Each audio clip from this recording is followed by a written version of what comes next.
Good morning and welcome to the Community Finance Fellowship information session.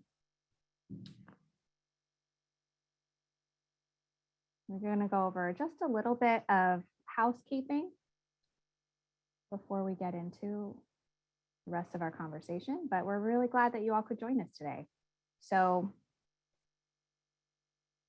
at this point in the pandemic, I think most of us have figured out how Zoom calls work, but if you cannot get audio, you're not hearing me say this right now, try dialing in using your phone. I do know that there's a couple people who are dialed in by phone. So everybody is muted for the best audio quality for the conversation today. We will be opening that up later on in the conversation so that you can get into some dialogue to ask a question, which we encourage. Use the little raise hand function that's in the reaction section or type it into the chat at any time. We'll be answering questions at different intervals throughout. Our team is here to answer your questions. We'll also be having a Q&A later. As you already heard when it went live, this session is being recorded and we'll be sending out an email to all registrants with information about it. It will be also posted to our website along with these slides. So with it being recorded, you don't have to worry if you can't stay for the whole time. The materials will all be available to you publicly on our website shortly after the session. Right, so you can go to the next slide. We're also going to have a quick poll to get a sense of who's in the room while I go over the agenda. So I jumped into housekeeping and didn't tell you who I am. Welcome to the MissionDriven Finance Fellowship Info Session. So glad that you can join us. I am Lauren Gratton. I'm the co-founder and chief community officer of MissionDriven Finance. And while I go over the agenda, we have this poll. Get a little bit of a sense. There are 2 questions on the poll, so please answer both of them to submit. We also encourage you to introduce yourself in the chat. And again, use that chat function to ask questions about the program. So agenda-wise, we've got a quick overview of who MDF is, why it is that we run this fellowship program, some real talk on the program, what it's like from past participants, and a little bit about the application process, followed by a Q&A and our contact information. As you saw in the housekeeping slide, again, the webinar is being recorded and the slides and full recording will be available to attendees and posted on our website. So there's an opportunity to ask questions at the end, but as questions come up for you, feel free to type them in the chat as they come up for you. So poll. Great. So as this poll is going, can you see the poll? I can't see anything. Looks like about 79% of folks have voted. Just giving it a few more seconds. Thanks, Wilda.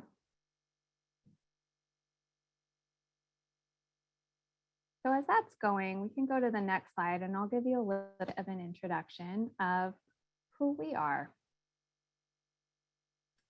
We've got a lot of llamas. MissionDriven Finance is an impact investment firm and certified B Corporation dedicated to building a financial system that ensures good businesses can access sufficient, affordable capital.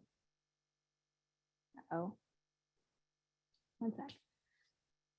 Built from the ground up with a single purpose to make it easy to invest in your community. All of our funds and structured products are designed to close financial gaps that close opportunity gaps. So how we do that, we work with local and national investors to help them create the impact that they want and work with small businesses and communities to help them get the capital they need. We were launched in 2016 in San Diego, California, but now work across the United States, powering finance strategies that create more inclusive economic opportunity. We've got a team of about 15. There are several of us on the call today. So I've already introduced myself. I'm Lauren. We also have Laura Olivas, who's the manager of community projects. Laura is helping with the learning and development arc of the fellowship, this cohort. We've got Wilda, who's running that poll. She's our tech master today, but also senior manager of marketing and communications. Andrew Moncada. Andrew, can you wave? I don't know where you are, but investment analyst with MissionDriven Finance and a member of the 2020 fellowship cohort. Crystal Sevilla will be on shortly. She's our borrower services specialist, also a member of the 2020 fellowship cohort. And we've got a guest star today as well, Essence Rodriguez, who is another member of the 2020 cohort who now works at Cordata Capital, an impact-driven wealth management firm. So we can close our poll. That hasn't happened. Well, is it possible to see our poll results?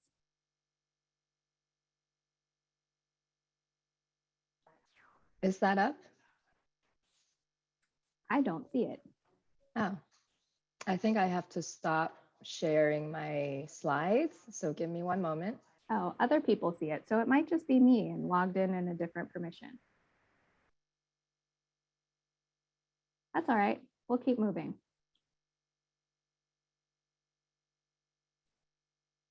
So great to know who's here. And we'll move on to our next slide on why this fellowship? Why do we run this? So as a firm, Mission-Driven Finance believes in a few things. We say we make investments that are not happening, but should.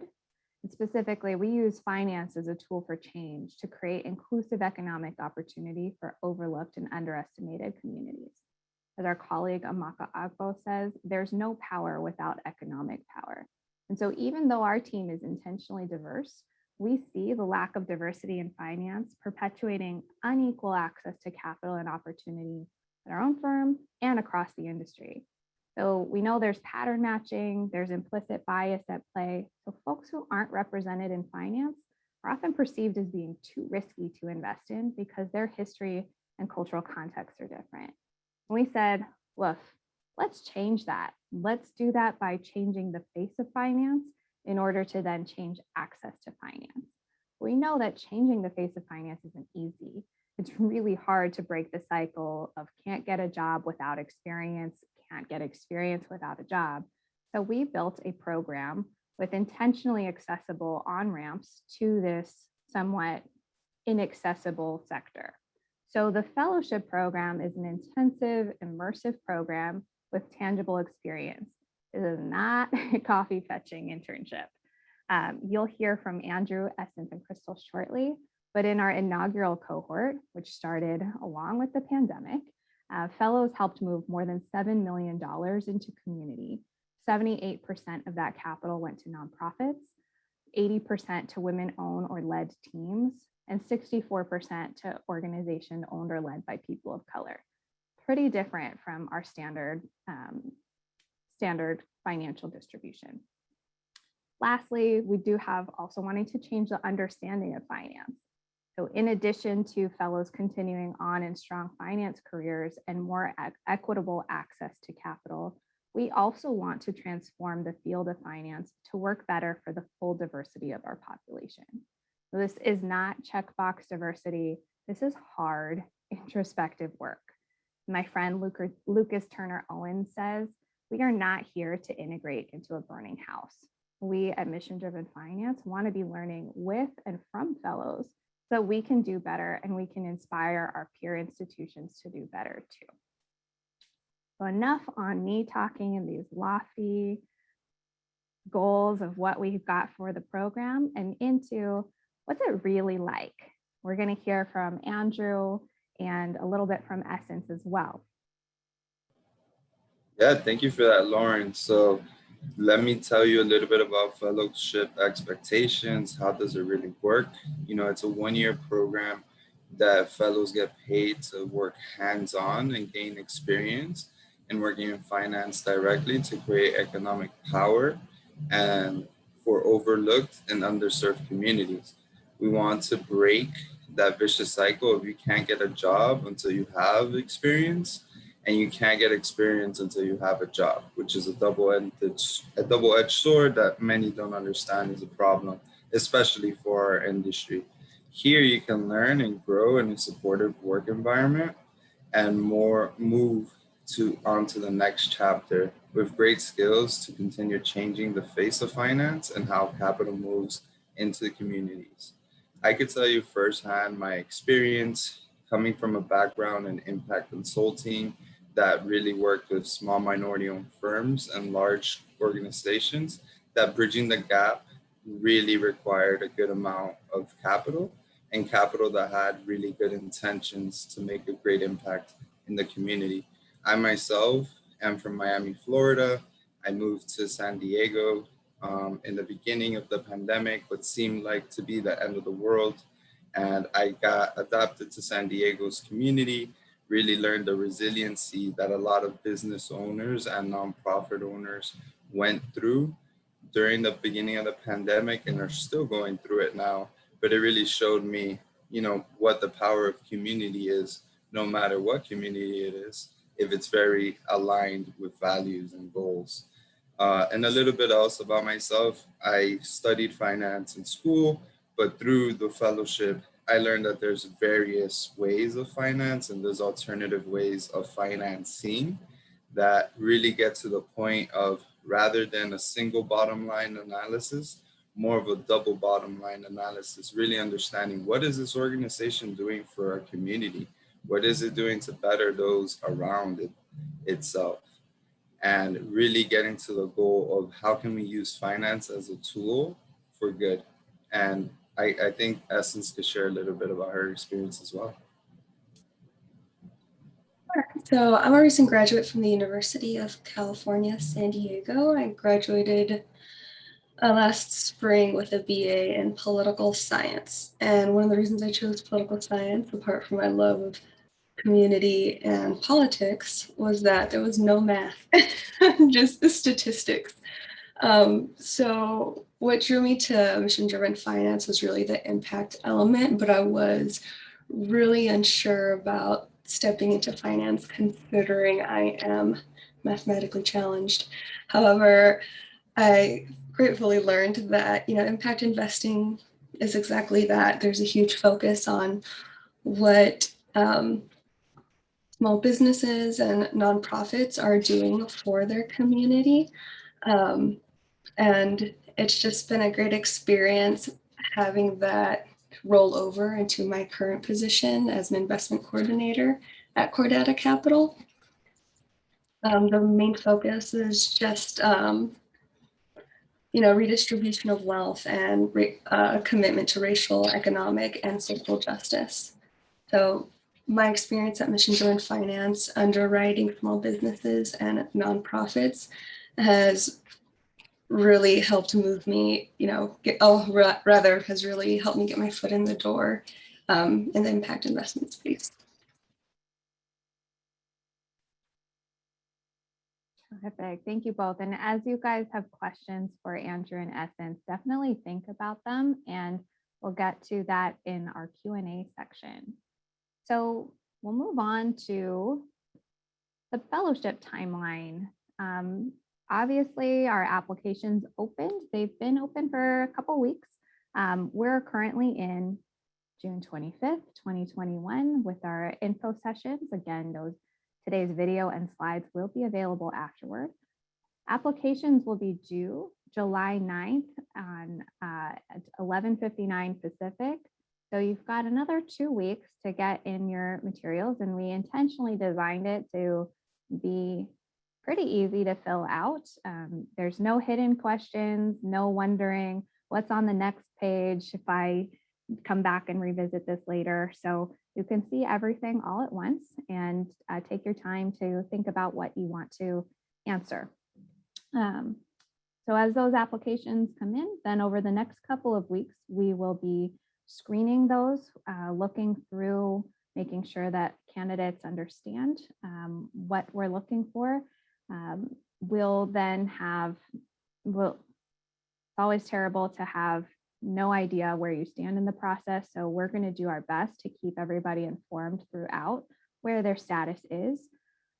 In the later part of July and into August, we'll be having interviews, and these will all take place on Zoom just so that we're even. And then by the early part of August, we will be making offers to fellows so that you can start just after Labor Day. Due to the nature of the fellowship model, including building rapport with your fellow cohort members, having this initial onboarding and learning, we do have just the one start date, not rolling starts, and that's the day after Labor Day. So you can enjoy a last long weekend hurrah before jumping in. We'll move on and hear from my colleague Laura about some key frequently asked questions. Yes. Hi, everyone. First of all, I want to share that the FAQ on the MDF's webpage provides many answers. So we strongly recommend that you start there. There will be an opportunity to ask questions at the end of this info session. And we also recommend that you make those questions different from what's on the website. So you can use this, time as much as possible. And additionally, the FAQ webpage will be updated to include questions from today's info session. The next 4 slides will cover the main components of the application, including your resume, the short essay questions, areas of interest, and references. We strongly recommend that you read the entire application before you start on it and check on it. And also we have a section on the FAQ that gives you tips on how to complete the application. So go there. In your resume, what we are looking for is a combined 5 years of experience. And we define experience to include your lived, learned, and labored experience. And these are your lived experience for us indicates your ability to relate to and build relationships across cultures and communities. Your learned experience indicates that at minimum, you hold a high school diploma or GED. Your labored experience indicates that you have at least 2 years of volunteer paid or volunteer or paid work experience, and you don't need to have finance experience. So we also want to emphasize that. In addition, we're also looking for leadership, professional proficiency in English, and potentially a high-level proficiency in another language. And lastly, we're looking for passion for creating social justice in your communities. Instead of having a cover letter, we're asking you in the application to respond to 5 short essay questions. And those questions, we will ask you about your lived experience, to imagine what you would invest in if capital wasn't an issue, and about your life goals and your superpowers.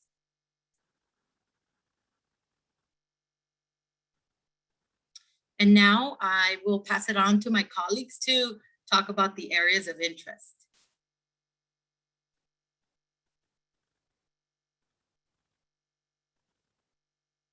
Andrew, in essence.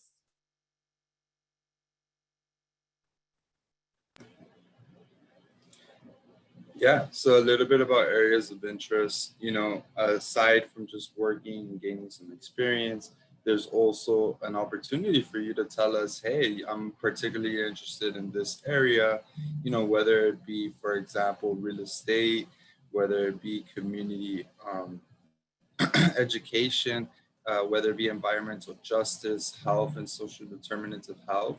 We're always open to deeper diving into those specific areas, and you can become like a local expert on some of these things. Like, for example, in our cohort, I became the local semi-real estate expert, not a full expert, but I was on a lot of real estate transactions and different opportunities that really helped embody and helped me learn a lot about the real estate sector. So a little bit of things that we do is that we put ourselves into these specific projects, and we also get into a little bit about borrower services, which is really assessing prospective borrowers and presenting potential investments for our approval, and get into a little bit of technical assistance, which we work with the borrowers head on to kind of give some support and resource navigation, because not all businesses that we encounter have the same level of sophistication. Some may have it, some may not. But our mission-driven finance goal is really to get those borrowers the best help that we can give them. And when a lot of banks say no, we try to get to a yes. So that's really a little bit about us. And I think, Essence, you could share a little bit about your project as well. Yeah, apart from the day-to-day, I mainly focused on our early childhood care and education project, which MissionDriven Finance is working towards launching a community real estate investment trust. So in essence, investors will be able to invest in real estate rather than underwriting small early child care businesses, which is extremely difficult for multiple reasons. But my experience ranged from managing the team's activities and interactions with external partners, allowing for our team to meet with, movers and shakers in the ECE and impact investment space to drive, this innovative real estate investment strategy for early child care. I believe that was being able to be a fly in the wall and listen to these experts was probably my favorite part. But apart from that, I also conducted market and competitive research on this ECE space and developed MissionDriven Finance's database on the industry. Apart from that, I also got to attend industry events, but due to COVID, all of those were webinars. And it was overall just a great experience and learning more about the space, as well as being able to network with experts, not only in impact investing, but also in early childcare, which could possibly be, a path for a different career if they choose to follow it. Thank you, Andrew and Essence, for that insight. So again, you've heard their two projects. So as you heard from Andrew earlier, fellows get to understand the full life cycle of impact investments. They work on our active fund strategies, making investments into small businesses and nonprofits. But we also have that opportunity for deeper dive projects because we've always got something new cooking at MissionDriven Finance. And we, in this application, just want to get a sense of what your interests are so that we can help match for those different kinds of projects that we've got in the queue. So that's all we would like to do. We do want to get a sense from this community who's on today. Second, really short poll question on what your interest areas would be. Let me see if I might be, nope. I think Wilda needs to administer our poll. Hopefully that can go up. Yep, it's people are filling it out. Amazing.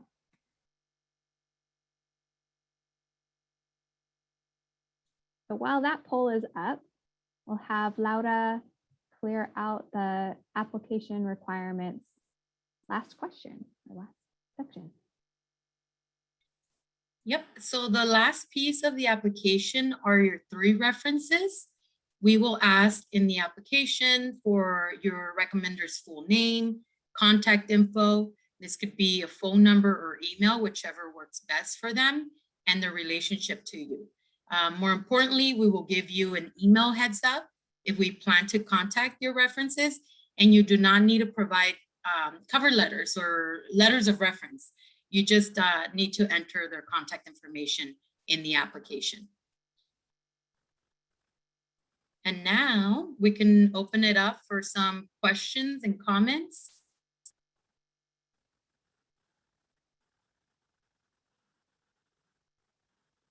And we can, raise hands and chat. Hello there, my name is Aaron. I just want to have a better understanding how we get borrowers to get a good deal. Are we like developing white papers for them and then having them go back into the bank or to the financial institution? or how does that work? Interesting question, Aaron. So for the most part, we have active funds that we're managing and deploying. So we actually make loans directly as mission-driven finance. So if folks fit into one of our active managed portfolios, we've got a San Diego Inclusive Economic Opportunity Fund. We have a San Diego focused as well, COVID Recovery for Nonprofits Fund, a nationwide People on the Move Fund supporting small businesses and nonprofits that are improving the lives of immigrants, refugees, new Americans, and survivors of trafficking. So we'll underwrite and see if they fit into one of these kinds of programs that we've got. And if they do, then be able to make those loans. So Andrew, Crystal, and Essence, we're doing most of that underwriting for all of those projects and programs. If they don't fit into mission-driven finance, we do our best to connect them to other mission-aligned lenders that we know so that they can get the capital that they need.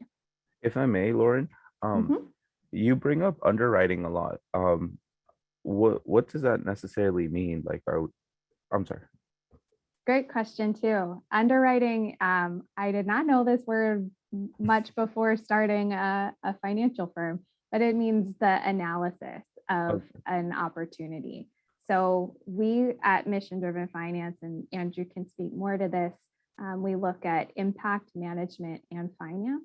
And so it's a pretty involved process of getting to know folks of what's your plan, what do you want to do, and what kind of work have you already put into making that a reality?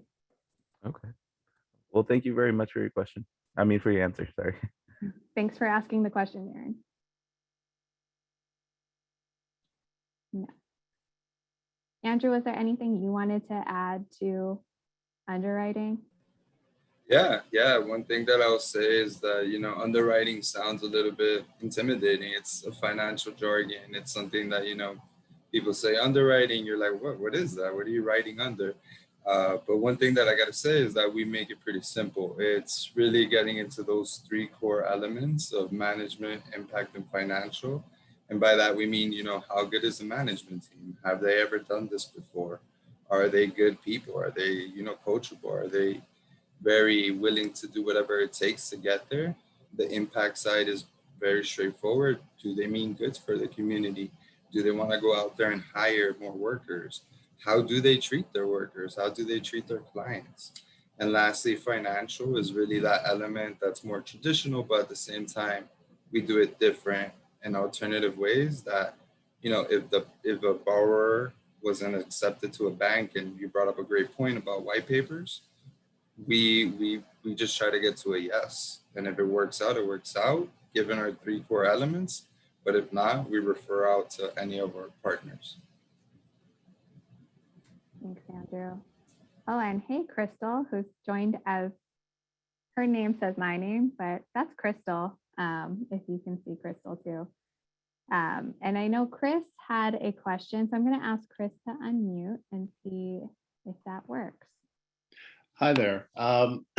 Thank you for putting this on. The fellowship sounds really intriguing. I'm just wondering if this is an opportunity targeted just for, young folks, or, if older folks are also eligible to apply, in case they're, changing careers or something like that. That's a great question, Chris, and one that we've gotten a couple of times from our first cohort too. Our intention is to support the early or emerging professionals, but we're not opposed to people being a little bit later on in their career. We just know that as we are screening, we're going to be looking at not just your own individual connections to your community and what you want to do and how you want to use finance as a tool for change, but also what are the cohort dynamics? What might this work out to be like? Crystal, Andrew, Essence, and their fellow colleagues, Benson and Louise, we were very intentional about this could work out in this kind of way, make sure that we don't have too big of discrepancies as we're running through a shared curriculum and cohort together. Anything that other folks want to add on that part?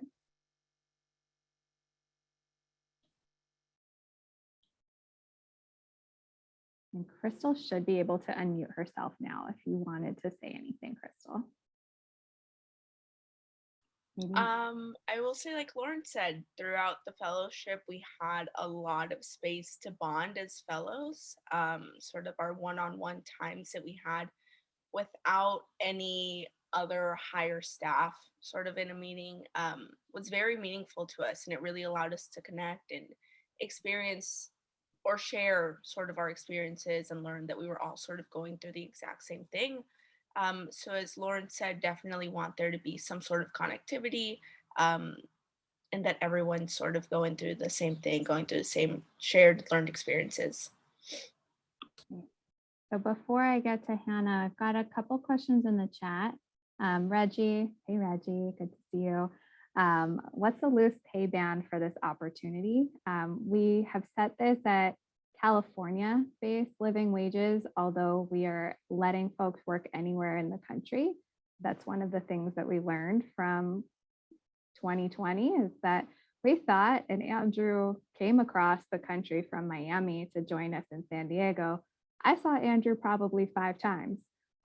So we are definitely open to now working across the US. With California-based living wages, this works out to about $44,000 annually, plus access to healthcare, vision, dental benefits, as well as no vesting, immediate 401k, 4% employer matching, as well as very generous paid time off strategy. So that's our base on the comp. Another quick question from Ivy, is this fellowship offered as part-time? Unfortunately not. This is intensive. It's meant to help jumpstart a career in finance and investment. And so it's really being a full-time member and seeing all of the ins and outs of how you can work in an impact investment firm. So there is, unfortunately, that has to be all together. There's a lot that we cover in 1 year. So that is an intentional strategy. We're exploring what ways we can help share some of the curriculum or learning to make it accessible for folks that cannot commit to being full-time. All right. I'm gonna go to Hannah. And did that work? Can you unmute? Yes.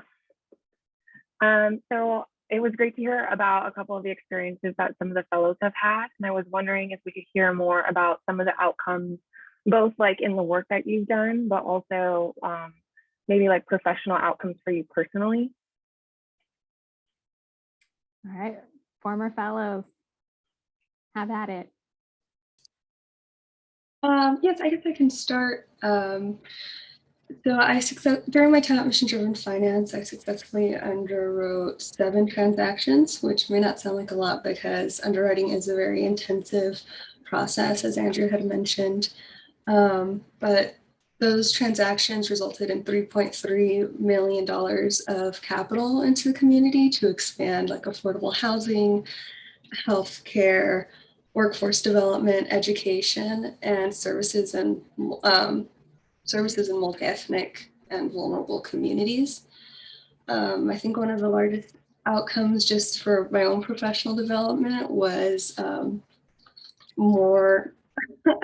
just getting more comfortable speaking in front of people. As I'm sure you can tell, I'm struggling a bit. However, before MissionDriven Finance, I'd have to close my eyes before presenting right in front of like a class.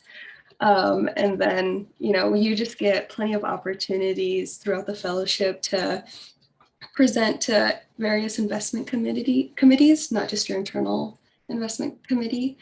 And so apart from, being able to speak in front of various people, it's also helped just build my self-confidence.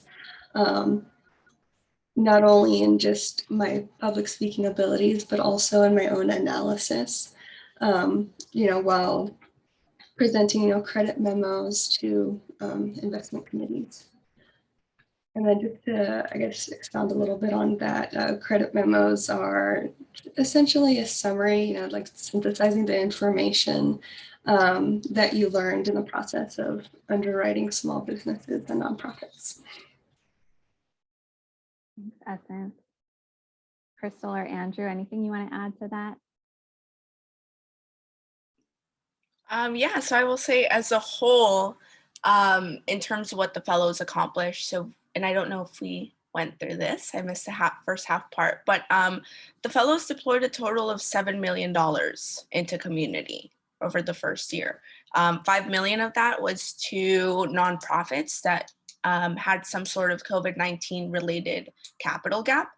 So that whether they were losing revenues, donations, grants, we structured that product to be intended as a very fast, expedited way to get capital out to good businesses. And on a professional level, the fellowship completely changed the way that I thought my career was going to go. So I am now fully employed at MissionDriven Finance, part of the impact investing world. But when I came in, my intention was to learn all that I could about finance, take all my experiences, and then go into wealth management, which is a completely different realm, completely different scope. And impact investing really tugged at my heart. Seeing what we could do in community, building affordable housing, it was completely different. So definitely stayed in the impact investing realm. And Crystal, just briefly, you mentioned that this changed your ideas of what your career would be. What were you doing before starting the fellowship? Yeah, so the reason I started the fellowship was because before I was doing this, I was working as an executive assistant. It was for a company that was based out of Fresno, but I was working here in San Diego. It was a big tomato harvesting company. And I would work day to day out of my boss's office here in downtown.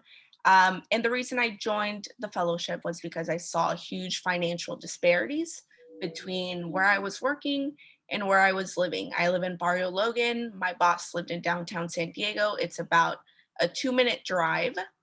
But the way that finance was used at my boss's house versus my own house was completely different. Saving, investing, 401ks were words that I just didn't have a lot of experience in, or that my family had a lot of experience in. So really just wanted to make sure that there was a connection between one, financial literacy, but also good capital and good businesses. Thanks, Crystal. Right, we have Rohan. I ask you to unmute. Can everyone hear me? Yes. So are our deals, it sounds like they're mostly domestic. Have you looked to international deals as well? Or is that something like later in the horizon? Thanks. Great question. That I will have to say is later in the horizon. We are pushing boundaries in finance in many, many ways, but I am loath to also learn how to deal with currency hedging, of being able to understand how your returns might differ as exchange rates change. That's hard. So we are doing all domestic transactions. Some of our investments do have impact in other countries. Like one of our first loans is to a for-profit all across Africa that works with 3,500 women artisans in a couple of countries in Africa doing fair trade home goods, but they sell into US-based wholesalers. So we sometimes have that international impact, but they need to be US domiciled businesses or nonprofits, just because that's another extra consideration for us. We do know some great folks doing international work, and being our hometown is on the US-Mexico border, we're definitely would love to explore one day some kind of place-based strategy for the binational mega region, just not in the immediate future. Great question though. See a couple of questions in the chat. Is there a page limit to the resume? No. We're happy to read as much as you want to tell us. There are character limits on the short answer questions. They're really meant to be character limits, one, because that's what Google puts us. So we don't have word limits, we do character. So note that. But it's meant to say, don't spend too much time on this. We do want you to be thoughtful, but we don't want this to be like my experience of filling out corporate grant requests where it takes 3 weeks of very, very, very involved time. We want this to be something that you can be thoughtful and mindful about sharing what your goals are, but it shouldn't be more than writing like 10 tweets for each answer. So being able to keep it short and simple and convey what you can about yourself. If we relocate to San Diego, is it possible to or likely to have opportunity to work in person? Fascinating question, Eliana. Laura and I are in our office today. This is our office. We do have office space. We are exploring as we're emerging from the pandemic. California has removed all mask mandates. So there's reopening.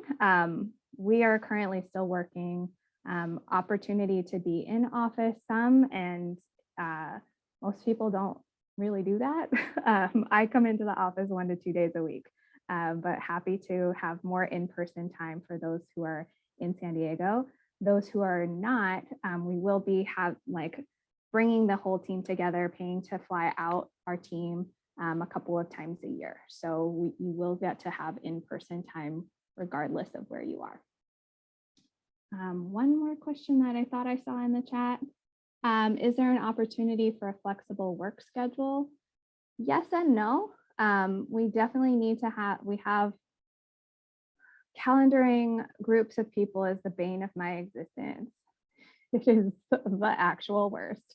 But we have folks in 3, 4 different time zones right now. So there's some things that we need to be able to have access to folks and know that they're available to be responsive, to participate in a meeting during set working hours. Andrew's in Miami, I'm in San Diego. Those are 3 hours apart. So we try as much as possible to have like the middle of that time be times that we both know that we're available to be responsive. Beyond that, we are not sticklers, especially because I don't have a way to monitor you and I don't want a way to monitor you. Did you start working at exactly 9 o'clock? I don't really care. We want you to be able to do your work, to come to the meetings that we have meetings, and to get your work done in your normal schedule. But it is flexible. If you need to go walk your dog or you need to take your kids to daycare, that's fine. Work that out with your supervisor. So we are not like retail where you have your scheduled 15-minute breaks. We're much more flexible. And then I see, oh, great question, Roberto. Hey, good to see you too. I'm going to ask Aaron to ask his question, and then I'll come back to Roberto's question in the chat. Okay, so I think you kind of explained it, but not that I got it clearly. Is there a 9 to 5 schedule? Like, is there a way to squeeze in like schooling or no, just schooling, not work, but just schooling? That's a good question that I will let Crystal and Essence speak about a little bit. So when I started the Community Finance Fellowship, I was ending like my last quarter at UCSD. And as Lauren mentioned, you do have to attend scheduled team meetings, borrower service meetings, investment committee. But I believe Carrie will be your supervisor, and you just have to work out with her, what time your classes are and when you can make up that work, right? So they're very flexible as long as you're able to attend those 3 big meetings during the week and still be able to get your work done. Yeah, and I will say, I think the real overall goal is that you work 40 hours per week, right? You attend your meetings, you work your 40 hours per week, you get your work done. I know that I am someone who is much more active at night, right? So if I had something due the next day, I would work on it from 7 to 9 p.m. Because that's just what worked for me. So yeah, I think the real goal is you work your 40 hours, you do your work, you attend your meetings, and everything in between, you sort of work it out. Oh, yeah. Also, oh, Go ahead, sorry. Aaron. I don't know, this is a little bit too fast forward, but the pay, is it an hourly? Is it like a salary? How does that work? So yeah, good question. They are, fellows are classified as non-exempt employees with a set time of working with us. So September 7th through, I don't actually know exactly what the end date is in September 2022, but you are based on an hourly rate as a non-exempt California, well, asterisk, I don't know where you're going to be, employee, but as a non-exempt employee, you do track your hours. We use a platform called Gusto. It's pretty easy. And then your pay is on the annualized or your hourly rate. So that's, you get paid on an hourly basis, assuming those pieces, but hopefully that is Yes, clear. yes. Thank you very much. Thank you, ladies, for your answers. Appreciate it. Yeah, so both Essence and Crystal managed both classwork and work, which is incredible through a pandemic. So Oh, kudos to both y'all. All right, and then Roberto, hey dude, haven't seen you in a while. Great question on what are we seeing in terms of deal flow? We have a lot of varied investments, a lot. So we have 5 different impact areas within economic opportunity that we've started to develop more of a focus and expertise in. So inclusive place-based strategies, we've got San Diego obviously is our hometown, so we know how to invest in San Diego, but we also are supporting a fund, a revenue-based investment fund on top of an accelerator for Black and Latinx entrepreneurs in St. Louis, Missouri. So exploring more of that place-based strategy even farther afield. We've got early care and education that you heard Essence speaking about. So there's some really interesting nuances to that industry. Can get into that. That is picking up quickly. There are shared ownership, cooperatives, employee ownership. We have 2 client partners that we work with nationwide that help small and medium-sized businesses that want to convert to employee ownership so that workers of color particularly can participate in business ownership and all of that wealth building power. So those are 2 really interesting projects within our 5 impact areas. What am I missing? Oh, immigrants, refugees, and new Americans. We have that people on the move strategy also nationwide. And then lastly, environmental justice. Andrew's been working on a really interesting, really complicated strategy supporting this, what does SGIP stand for, dude? But like battery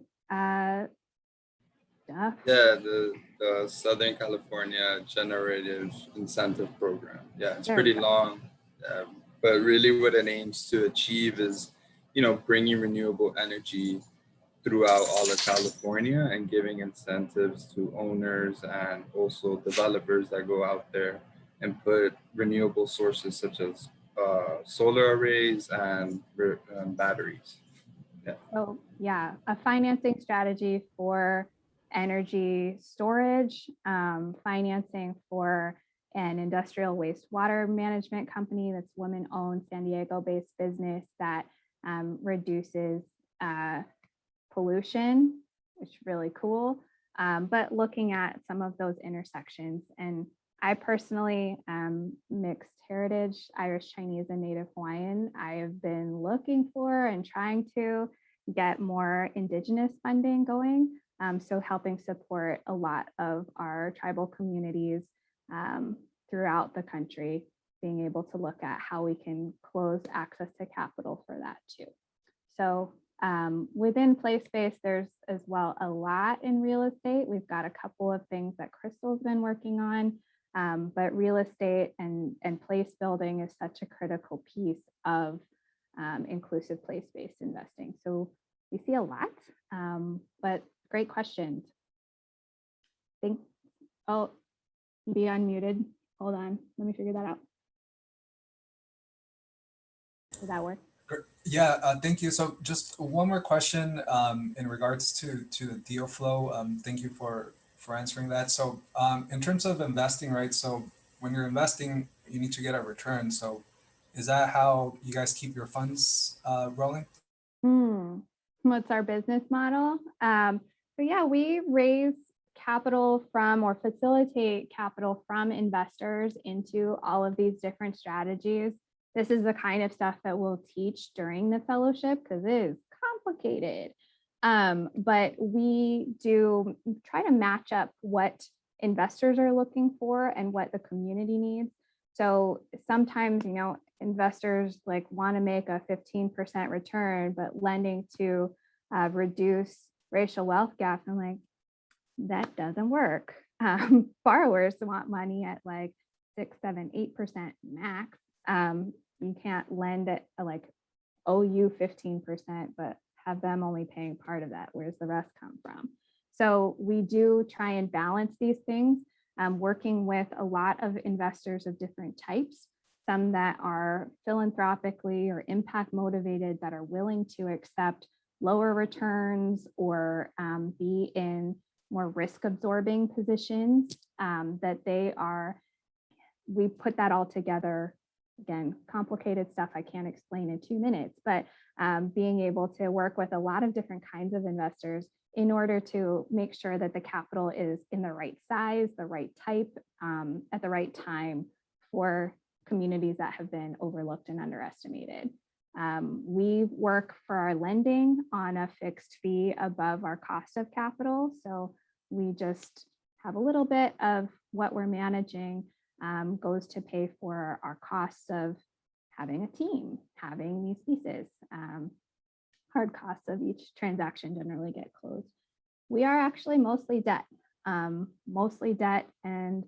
dabble in some equity-like transactions, but primarily debt.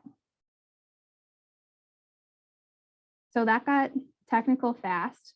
If you have more questions about the fellowship, feel free to contact us at jobs@missiondrivenfinance.com and our team will get back to you as soon as we can. We do have a lot more information on our website, so check out that page that Wilda dropped in the chat with the fellowship page, and feel free to poke around our website. It's new. There's lots of content up there that can give you a little bit of a sense as well. Who are we? Do you want to work here? Do you want to get into the program? So feel free to learn more about Mission Driven Finance through the website. And if you have other questions, again, you can email us. Email is a little bit easier than the phone, but feel free to contact us in whatever way makes the most sense for you. Any other questions? I think Aaron might be talking to us.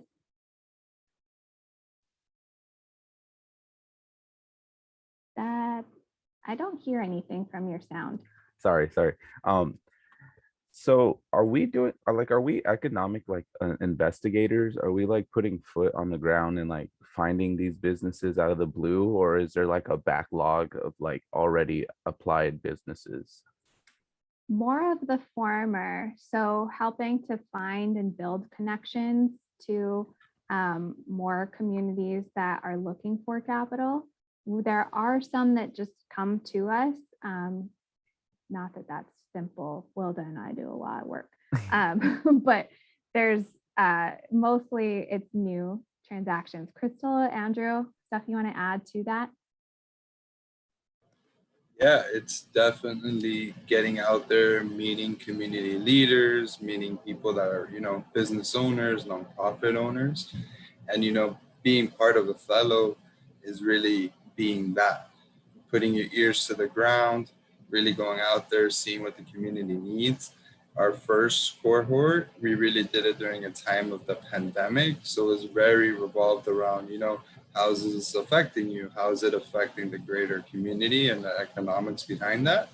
So I think now for the new fellowship, it'll still be very close in that which you can reach out to anybody, pick up a call, have a quick meeting through Zoom, and really get to embellish yourself within the community.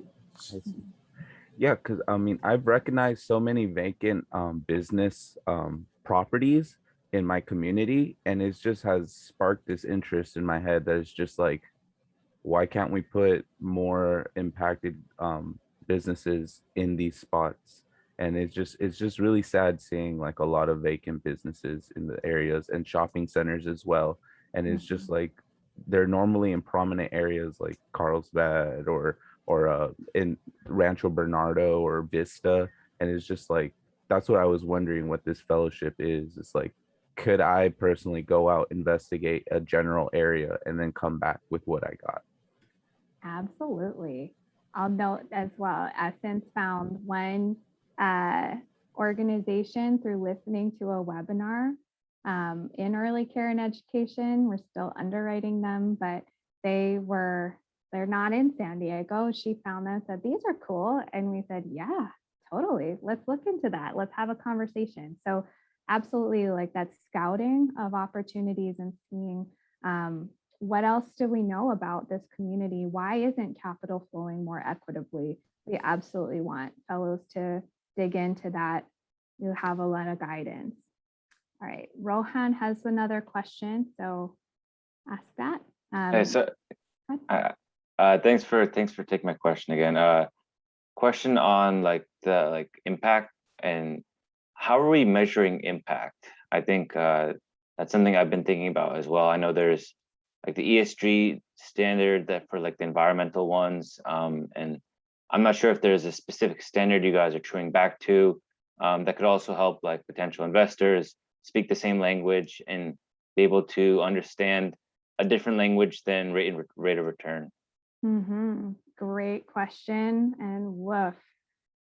Unfortunately, I do not have time to give you a full answer, except to say that we have across our different impact themes, there are metrics and things that we're looking for. Most of the time, we're looking for what your plan is for your impact.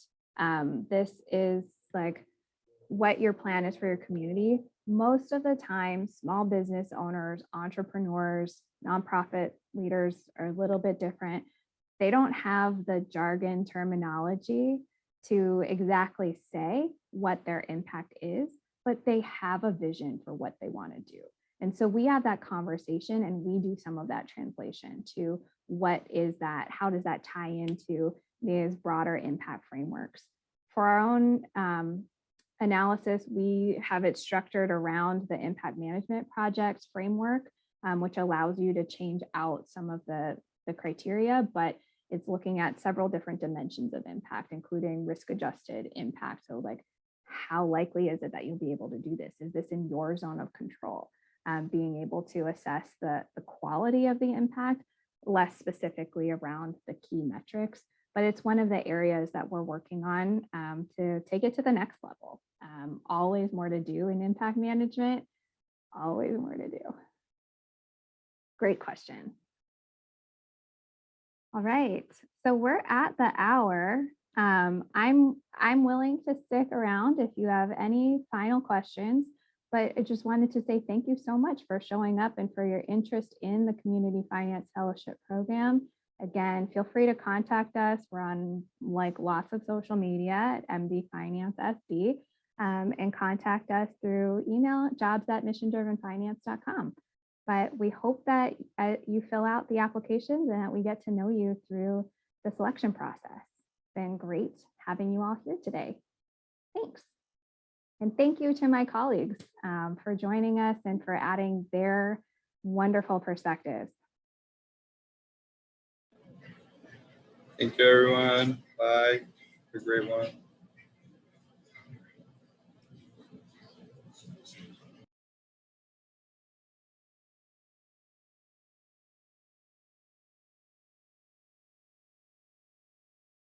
Thanks all. You're still here. I think Erin has more questions. All right, I'm gonna do a thing. Gonna turn off. Anybody can unmute themselves now that we're here. So go ahead. So I'm sorry, I wasn't even expecting you guys to see me talk like that. So because I'm in a pretty odd situation. I'm coming from Unidos in finance, so they're kind of prepping me up for a bank job. But then again, they offered this fellowship. So like I'm kind of in a bind because I either have to choose one or the other, because this one locks me in for a year, and then I have the potential to just have like a part-time job with a more flexible school-work relationship. Any advice for someone like me? Is that the Unidos and Fine? Is that with Mac? Yes, project? yes, that's the Mac project. Awesome. Yes. Love them so much. They're great. Yeah, it's different, right? So I know Andrew and Essence are still here, but they got some coaching from our great colleague, Natasha, who helped them think about some of their career choices. Laura is doing that as well with our team.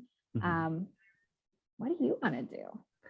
I love finances. I'm transferring to Cal State San Marcos in finance. I just need to pass calculus, and I feel Essence pain. Like, oh my goodness, like that's the only thing stopping me from actually, going out there and getting my bachelor's. But is that gonna hold me back not having a bachelor's degree or? Nope. Okay, I'd love to hear that. Thank Don't you. care. Like, not that I don't believe in higher education, because I do, but we know that people have nonlinear career paths and education paths, and that's okay. We want to be helping, again, break that cycle. Essence hadn't graduated yet, and we said, that's cool. We like what you're up to. Crystal working on her degree while still working with us. And so she's taking classes on her timeline. That's fine. We want to see like, what's your potential and what do you want to be doing? As our colleagues at the San Diego Workforce Partnership and other workforce development agencies across the country often say, skills, not degrees. Right. We fully believe in that, like skills, but even more than that is mindset. Who are you? What makes you tick? What's your attitude? Or do you want to be learning and growing? Right. Lord, are we learning and growing here? No, yeah. I mean the vocabulary you're using, like underwriting, like it just sounds so gruesome already. Like it just the way you like describe it is just like, as much as I feel so like anxious to like start underwriting anything, any transaction, is just how labor intensive is that? One of y'all. I'm like looking at these Andrew and Essence, like I have not been underwriting transactions in 2.5, 3 years. So not me. So at MissionDriven Finance, we'd like to say that, underwriting, the timeline really varies, and it's up to the small business or the nonprofit that you're underwriting, because we need them to submit documents, financial documents like profit and loss. I'm totally blanking. Balance sheet, yes, cash flow projections, as well as like documents for their business, like articles of incorporation and whatnot. So, some organizations don't have all of that information prepared, or haven't even gotten into the weeds on how to properly create those documents to, reflect their business. So it really takes sometimes a bit of hand holding, trying to help them get to where they need to be so that we can then complete the underwriting. So it really just depends on the borrower. And also like your skill set. For me, it was difficult for me to get comfortable with underwriting because a lot of it you are, on the phone or on Zoom or Google Meets with these potential borrowers, and I am not a people person. And you sit there and you talk to them about who we are, what we do, what our intentions are. And then you get to learn about them and ask them all kinds of questions. What makes them tick? What's their management like? What do they want to do for the community? What are they already doing?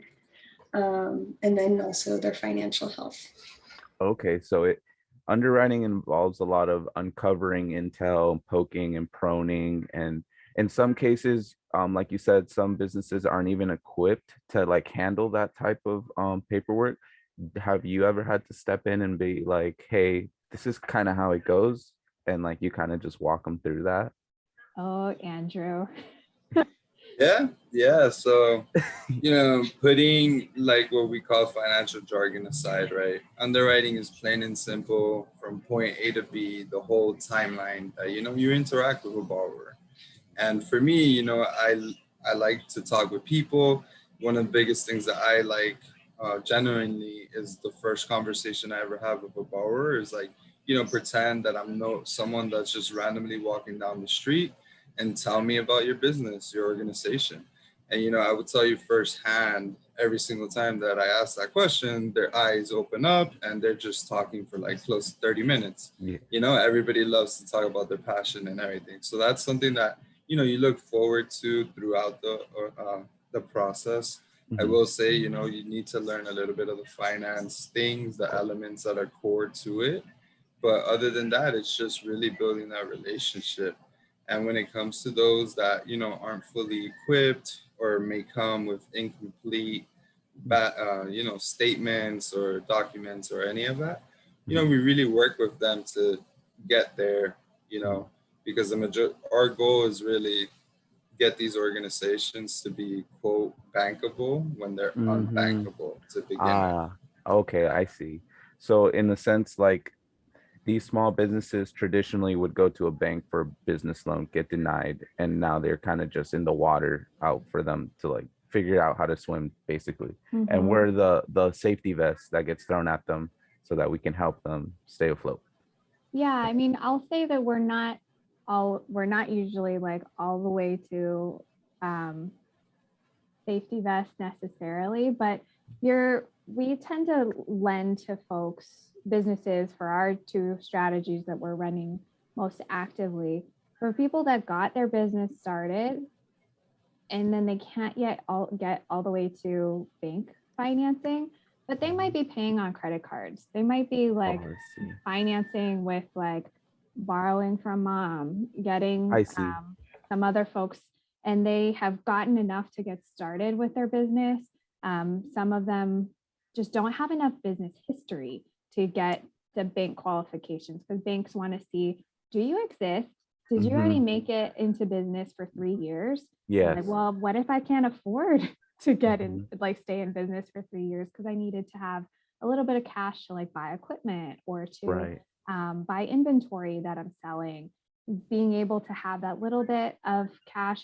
There's great organizations that do better for business starts than we do, but we're good for like after you get started and you want to be growing, but you don't fit into the boxes. My co-founder is a tallish white man, and he says like, if you're looking for $200,000 and you don't own your own real estate, you don't have hard assets in the business, which is a term I'm not going to unpack, and you don't look like him, then you generally don't get access to capital from a traditional source. Right. And that's what we're trying to break, is that space of that generally 100,000, 500,000. You don't want to start your business and like start paying debt payments with a $500,000 loan unless you're like really making revenue. Right. That's so funny that you bring that up, because I feel like when I first went to the Mac project, I bought myself a suit because I was like, oh, I'm gonna, go into the bank. I'm gonna be, presentable. I ran into the tailor who was on Grand, and it was funny because he was Hispanic, and he told me, "Oh, what do you do for a living?" I told him I was going to start this banking career, and he's all like, "Banks? I never put my money in banks. I sourced all my money from my family. Like this is what I got. Like this is how I'm here still."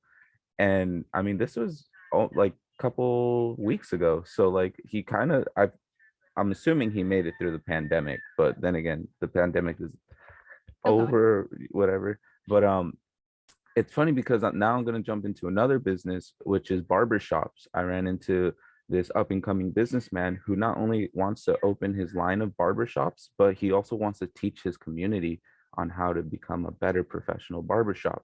So now I'm seeing these vacant buildings turned into barbershops, little restaurants and things like that. I just want to know, like, is there a specific business that we're looking to develop, or is just anything? Any business, we believe any business can be a force for change. Mhm. Like, why we're an investment firm, don't necessarily need to say like we're going to run a fellowship project, we're going to run this inclusive hiring and make sure that people feel good about work.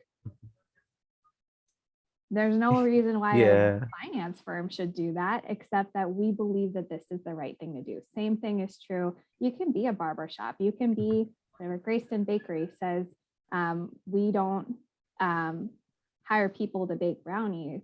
We bake brownies to hire people. They intentionally have a business so that they're hiring and providing economic opportunity and jobs.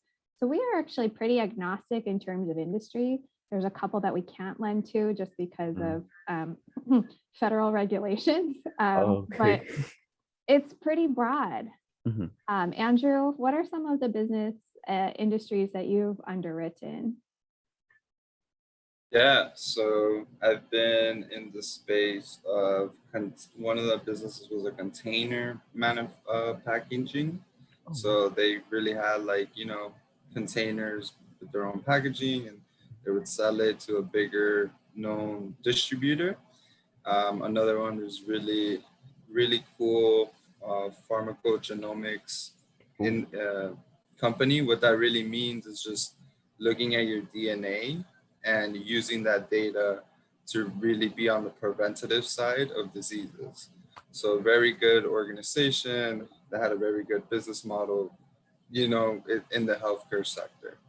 Another one has been a real estate development project that wants to build 47 middle income homes in San Diego by the Hilltop and Cantal area.